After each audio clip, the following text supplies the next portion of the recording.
Некоторые рецепты народной медицины справляются с кашлем не хуже разрекламированных сиропов, при этом они более безопасны. Самовольно назначать себе таблетки и микстуры от кашля не стоит, а вот обратить свое внимание на действенные и при этом безопасные народные рецепты от кашля очень рекомендую.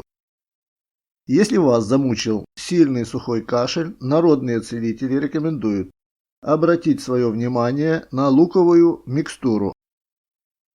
Готовится она очень просто. 7-8 головок крупного лука и зубчик 2 чеснока мелко растираем и заливаем литром молока.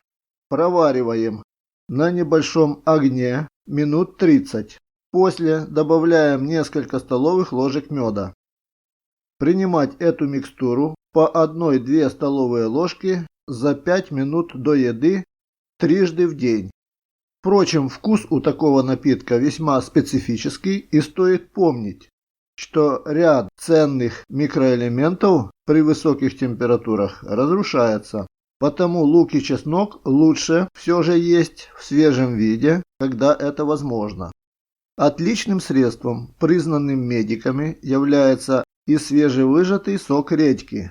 Он обладает сильными противовоспалительными и отхаркивающими свойствами.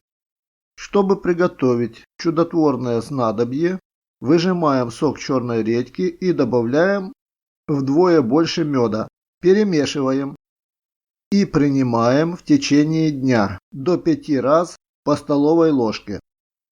Еще один рецепт из редьки. 7 крупных клубней режем тонкими ломтиками, густо посыпаем сахаром и оставляем так на ночь. Утром сливаем образовавшийся сок. Принимаем 5-7 раз в день по столовой ложке. Успокоить раздраженное горло помогут отвары ромашки, шалфея, мяты. Заливаем кипятком, как обычный чай, но настаиваем вдвое дольше. Я был часто подвержен заболеваниям бронхов. Кашлял почти постоянно. К счастью, мне посоветовали один очень хороший рецепт. Хочу им поделиться.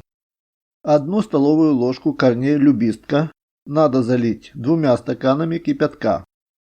Прокипятить на водяной бане 20 минут. Процедить. Пить отвар по 1-2 столовые ложки 3 раза в день за полчаса до еды. Курс лечения продолжается до 3 недель. При необходимости его можно повторить через месяц. Этот целебный отвар также полезен для почек, сердца, уменьшает отеки, обладает противовоспалительным действием. Кроме того, он оказывает положительное влияние на желудочно-кишечный тракт, уменьшает бродильные процессы в кишечнике. Выходит, что за один курс можно не только избавиться от мокроты в бронхах, но и почистить весь организм.